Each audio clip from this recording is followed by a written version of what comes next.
शुक्लांबरधरं विष्णुं शशिवर्णं चतुर्भुजं प्रसन्नवदनं ध्यायेत् सर्वविघ्नोपशान्तये अगजाननपद्मार्कं गजाननमहार्निशम् अनेकदन्तं भक्तानाम् एकदन्तमुपास्महे।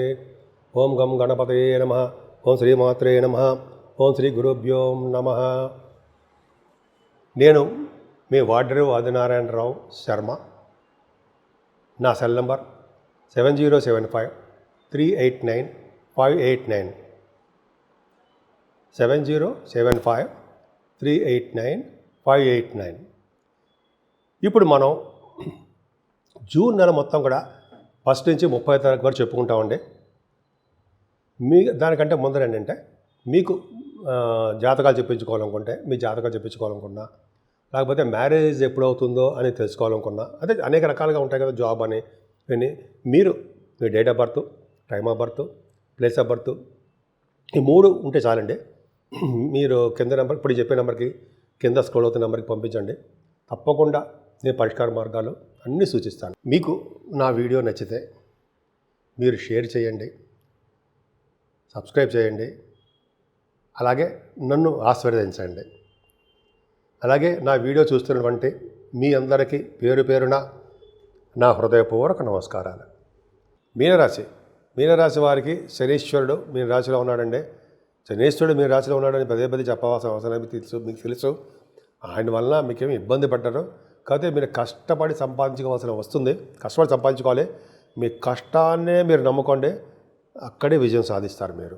పైగా ద్వితీయ భావంలో శుక్రుడు ఉన్నాడు కదండి, మీకు ధనప్రాప్తి కలిగిస్తూ ఉంటాడు, ఐశ్వర్యాన్ని కలిగిస్తూ ఉంటాడు, అదృష్టాన్ని కలిగిస్తుంటాడు, సంగీత సాహిత్య నృత్య కళాకారులుగా తయారు చేస్తూ ఉంటాడు, ప్రోగ్రామ్స్ ఇచ్చేట్టుగా చేస్తుంటాడు ఆయన. విదేశాల్లో గాయకులకి అనమాట, గాయకులకి యాంకరింగ్ వృత్తిలో ఉన్న వాళ్ళకి బాగా ధనప్రాప్తి ఉంటుందండి. ముఖ్యంగా ఆభరణ యోగము, విద్య సంప్రాప్తిస్తుంది. అలాగే రవి బుధుల కాంబినేషన్ వల్ల కూడా అండి మీకు ప్రయాణాలు చేయడము, సంపదలు కలగడము, మీ తోబుట్టువులను కలవడము, అలాగే మంచి మంచి విషయాలు మీరు గ్యాదరింగ్ చేస్తూ ఉండడము చాలా చాలా బాగుంటుంది. మీరు రాశ్యాధిపతి గురుడు పూర్తి భావన ఉండడం కాకుండా రవిబుధులు ఉన్నారు. చదువు బాగా వస్తుందండి. చదువు విషయాలు ఏమాత్రం ఇబ్బంది పడరు. తల్లిగారికి చాలా బాగుంటుంది. జ్ఞానాన్ని, బుద్ధి బలంతో అన్నీ సంపాదించుకుంటారండి మీరు. అలాగే వాహనము, గృహయోగం సంప్రాప్తిస్తుంది. మ్యూజిక్ రంగంలో ఉన్న వాళ్ళకి, అంటే వాయిద్య కళాకారులకి వాళ్ళకి మంచి సిద్ధిస్తుంది. అంటే డబ్బులు బాగా వస్తాయి, ప్రోగ్రెస్ బాగా ఉంటాయి ప్రోగ్రామ్స్. మిమ్మల్ని ఆపర్చునిటీస్, అవకాశాలు మిమ్మల్ని వెతుక్కుంటూ వస్తాయి. అలాగే బుధుడు పంచమస్థానం ఉన్నాడంటే, బుధుడు పంచమస్థానం మంచిదే. అంటే 4th హౌస్లో ఆడు కేంద్రాధిపతి కోణంలో ఉన్నాడు, మంచిదే చేస్తాడు. బుధుడు మంచి చేస్తాడు. అంటే ఏంటంటే మీకు మీ బిజినెస్ బాగా రాణించేది చేస్తుంటాడు. సాహిత్య రంగం కానీ కళారంగంలో అభిరుచి కలిగేది చేస్తుంటాడు ఆయన. స్పోర్ట్స్లో కూడా బాగా రాణించేది చేస్తుంటాడు. మీకు అది గొప్ప అదృష్టము. ఇంకా చెప్పాలంటే పంచమ భావం బాగుంది కాబట్టి మీ మాట నేర్పడతనం బాగా ఉంటుంది. మీ పుత్రిక సంతానం వలన మీకు అభివృద్ధికరంగా ఉంటుంది. స్టాక్ మార్కెట్లో ఉన్న వాళ్ళకి ధన సంపాదన, స్పెక్యులేషన్లోనూ మీకు బాగా కలిసి వచ్చే అంశములు. అన్నిటికంటే ఇంపార్టెంట్ ఇష్యూ ఏంటి తెలుసా అండి? కుజుడు 6వ భావంలో కేతువుతో కలిసి ఉండడమే. అది కదండి రాజయోగం అంటే.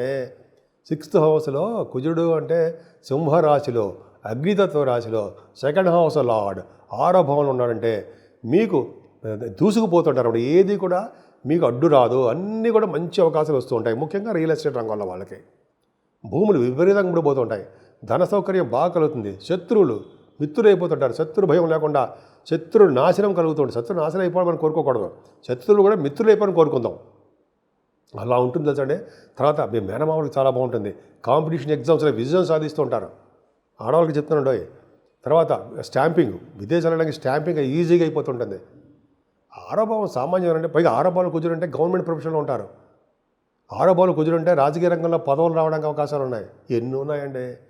అలాగే 7వ స్థానంగా శని దృష్టి పెట్టాడు సరే, అక్కడ దెబ్బతీచ్చాడు మనల్ని అంటే మిమ్మల్ని అనడం ఎందుకంటే నేను అనుకుంటా. అంటే మనల్ని అంటే జనరల్గా అంటే మనం దెబ్బతీసాడు అంటే ఏంటంటే కొద్దిగా భార్యాభర్తల విషయంలో ఎడబాటో, అదే మనస్పర్ధలో, చికాకులో, ఆవేశాలు, ఇది తాత్కాలికమండి. భయపడాల్సిన అవసరం ఏమీ లేదు. అంతేకాకుండా దగ్గరకు వచ్చే సంబంధాలు ఆగిపోతూ ఉంటాయి, జరుగుతుంటాయి. ఏదైనా అష్టమ స్థానానికి గురుదృష్టి ఉందండి, తలవంతలంకి వచ్చే ధనయోగము, ఏమైనా లా సంబంధించిన వ్యవహారాల్లో విజయము, అదృష్టము ఇవన్నీ మీకు కలగబోతున్నాయి. ఖచ్చితంగా రాజయోగం తెలుసంటే భాగ్యస్థానం, భాగ్యాధిపతి భాగ్యస్థానం చూసుకుంటే మోట్లే సరే. ఎందుకంటే రియల్ ఎస్టేట్ రంగం ఉంటాం కదా, భాగ్యస్థానం అంటే రియల్ ఎస్టేట్ కదా కుజుడు. రియల్ ఎస్టేట్ రంగంలో అంటే భూములు, గృహాలు, వాహనాలు, అపార్ట్మెంట్లు మీరు కొనుక్కుంటారు. దానివల్ల లాభాలు అంటే అమ్ముడు పోతూ ఉంటాయి, లాభాలు బాగా వస్తాయండి మీకు. అంతేకాకుండా భాగ్యస్థానం బాగుందంటే విదేశాలకు వెళ్తారు, ఉన్నతమైన విద్య మీ చదువుల రీత్యా వెళ్తారు. అంతేకాకుండా మీ వ్యాపారం, ఈ పర్సుల పనులు అనేక రకాలుగా విదేశాలు వెళ్ళడము. అంతేకాకుండా ఇక్కడ లోకల్లో కూడా అంటే ఈ ఇండియాలో కూడా తీర్థయాత్రలు చేయడము, అలాగా సర్వ సుఖాలు సర్వ సౌభాగ్యాలు జరుగుతాయండి. కుజుడు మీకు అత్యంత రాజయోగాన్ని ఇవ్వబోతున్నాడు. ఇంతకాలం ఒక 2 నెలల నుంచి అనుకుంటా 40 డేస్ పైనుంచే మీకు కుజుడు విధంగా అంత అద్భుతాలు ఏం చేయలేదు. ఇక్కడి నుంచి చేస్తాడో మీరు చూడండి, మార్వలెస్గా ఉంటుంది అనమాట. సరే, దశమస్థానానికి కూడా గురుదృష్టి ఉందండి. చక్కగా గురుదృష్టి ఉంది కాబట్టి ప్రొఫెషనల్గా మీరు థ్రిల్లింగ్ అనుభవిస్తూ ఉంటారు.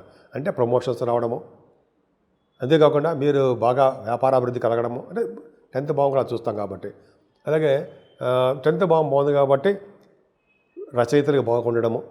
అంతేకాకుండా వేదశాస్త్ర కోవిదులకి, ఆగమశాస్త్ర పండితులకి అందరికీ చాలా బాగుంటుంది.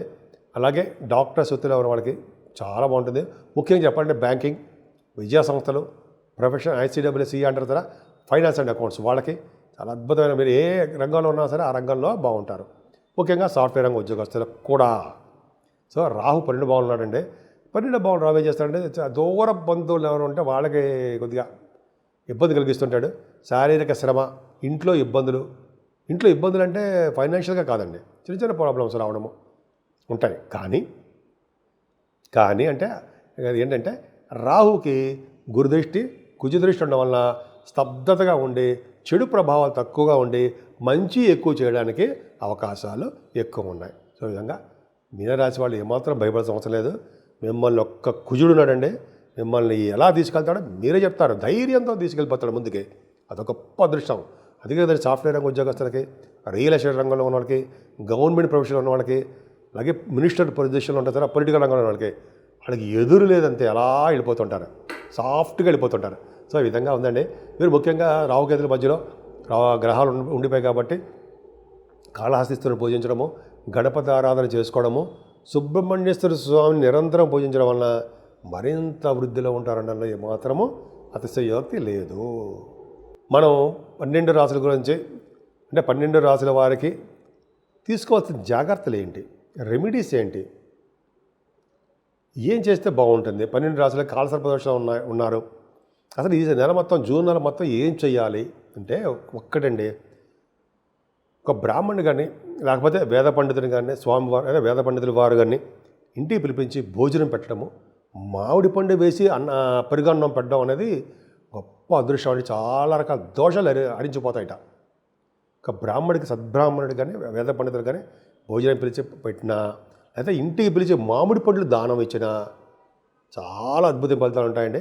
ముఖ్యంగా రాహుకేతుల మధ్యలో కూడా ఈ ప్లానెట్ పొజిషన్స్ ఉండిపోవడం వల్ల అమ్మవారి యొక్క పూజలు తప్పనిసరిగా చేసుకోవాలి.